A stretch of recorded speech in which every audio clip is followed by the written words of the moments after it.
For most of your adult life, net worth was the scoreboard. It was the number you checked after you got that raise, the number that you tracked during all those bull markets, the number that silently told you whether you were ahead or behind. And for decades, that made perfect sense.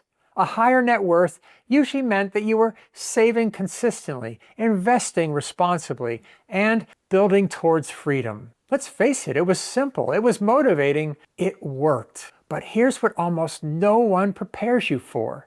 The moment you retire, net worth quietly stops being the most important number in your financial life. I work with people who've had $3, $4, $5 million and still hesitate every time they spend money. They second guess their travel. They worry about market headlines. They feel uneasy drawing income, even though the plan says they're perfectly fine. And I work with other people who have far less on paper, but feel calm and confident and in control. The difference, it's not intelligence, it's certainly not discipline, it's not even how hard they worked. It is that net worth stops answering the questions retirees actually care about. Hi, I'm Mark Wisniewski, president of Southern Incomes.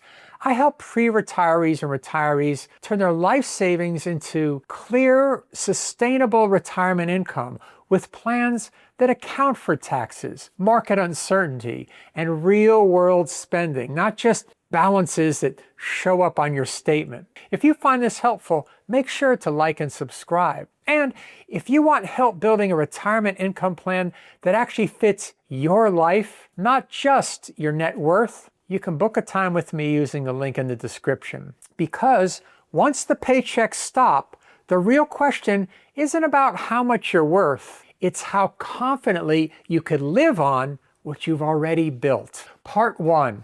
Net worth worked until income replaced accumulation. During your working years, net worth was a useful tool. It helped you answer questions like, am I saving enough? Is my portfolio growing? Am I making progress? Because you were in the accumulation mode. New money was going in, and time and compounding were still on your side. Market downturns mattered, of course, but not nearly as much because those paychecks kept coming and contributions continued. Retirement flips that dynamic completely. You stop adding and start withdrawing. And once withdrawals begin, net worth really loses context. It no longer tells you how much income your assets can realistically support, how long that income can last, how sensitive your plan is to bad timing. Two retirees can both have $2 million. One spends $90,000 a year comfortably and sleeps well at night. The other is struggling to spend $60,000 without worrying. Same net worth, very different retirement. Part 2. Net worth does not measure income reliability. Here's the first major gap. Net worth doesn't tell you how reliable your income is. A portfolio that's designed to generate predictable cash flow, multiple income sources, structured withdrawals feels very different than a portfolio that's depending mostly on selling assets at just the right time. Net worth doesn't show you how much income arrives month after month. What happens if markets decline early? Whether income can be adjusted without stress. This is why many retirees say something like, I know I have enough, I just don't feel comfortable spending it. That discomfort usually isn't emotional, it's structural. Part 3. Net worth ignores taxes, and taxes are what shape your lifestyle. This is one of the biggest surprises in retirement. Net worth is a pre-tax number. Your lifestyle runs on after-tax cash flow. In retirement, income sources start to stack.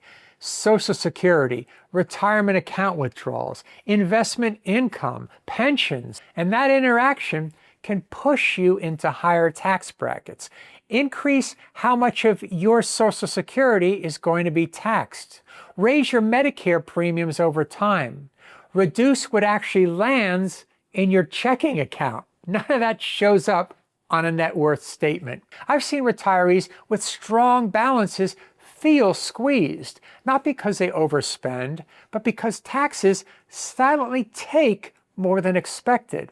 Net worth looks fine, the lifestyle feels tighter. Part 4, net worth doesn't account for timing risk. This is where retirement really becomes fundamentally different from just investing. Net worth doesn't care when returns happen, but retirees do. Two people can earn the same average return over 10 years and end up in very different positions depending on what happens early. If markets decline in the first few years of retirement and withdrawals are already happening, the impact can be lasting, even if markets recover later on. That's why early retirement years matter more. Withdrawal strategy matters more than just your performance. Guardrails matter more than those predictions.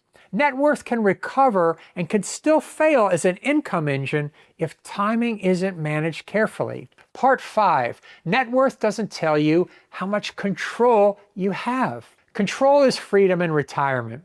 Net worth doesn't tell you which dollars are going to be the easiest to access, which withdrawals trigger higher taxes, which income sources are flexible versus forced.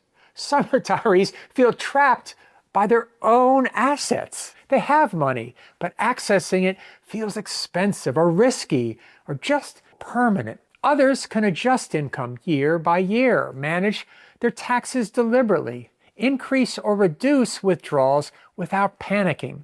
Same net worth, very different levels of control. Part 6, net worth doesn't measure your peace of mind. This part surprises a lot of people.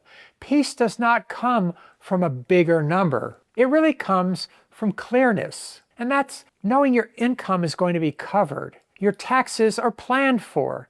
Your plan works in more than just one single market scenario. Your spending is intentional, not fear-driven. I've worked with retirees who have stopped checking their net worth regularly. And it's not because they don't care, of course they do, but because they don't need to anymore. Their plan gives them confidence. Part 7, what actually replaces net worth in retirement. After retirement, the scoreboard changes. What matters more than net worth is sustainable income, after-tax cash flow, flexibility during that market stress, confidence across different market scenarios, and alignment between your money and your lifestyle. When those are clear, net worth becomes kind of background information, still relevant, but no longer the driver that it once was. Part 8, why high savers struggle and what to focus on instead. High savers struggle with this shift, I'd say more than anyone else. And it's not because they're doing something wrong. For decades, you were rewarded for delaying gratification, protecting principal, watching balances grow, treating spending as something to be minimized. And that mindset, it served you well. But retirement asks you to play a completely different game. Now the goal isn't just to grow a number at all costs. The goal is to use your money deliberately without fear while it can still enhance your life. This is where many high savers get stuck. They keep measuring success the same old way that they always have. They look at balances first. They worry about going backward. They treat every withdrawal like a loss instead of the planned outcome that it is. So what happens? Well, they underspend, not because they have to, but because they just don't trust the measurement. They delay experiences they've earned. They carry anxiety even when the math says they're perfectly fine. The solution is, of course, not reckless spending. It's not just ignoring risk. The solution is changing the scoreboard. Instead of asking, is my net worth still going up? Confident retirees start asking questions like, is my income reliable? Are my taxes predictable? Can I adjust if markets change? Does my plan still work if life doesn't go perfectly? When those questions are clearly answered, something shifts. Spending becomes deliberate, not emotional. Decisions feel calmer, and money starts supporting life instead of dominating it. Here's the bottom line. Net worth helped you build your future, but retirement, it's not about building anymore. It's about using what you've built wisely, confidently, and without second guessing constantly. That requires a different kind of plan, a plan focused on income first, not balances, after-tax spending power, not pre-tax numbers, flexibility, not rigid assumptions, confidence in both good markets and bad ones. If you want help building a retirement income plan that goes beyond net worth and focuses on income, taxes, flexibility, and peace of mind, you can book an appointment with me using the link in the description. There's no obligation, just a conversation to see whether your money is actually set up to support the retirement that you work so hard for. Net worth helped you get here. Now it's time to focus on what actually carries you forward.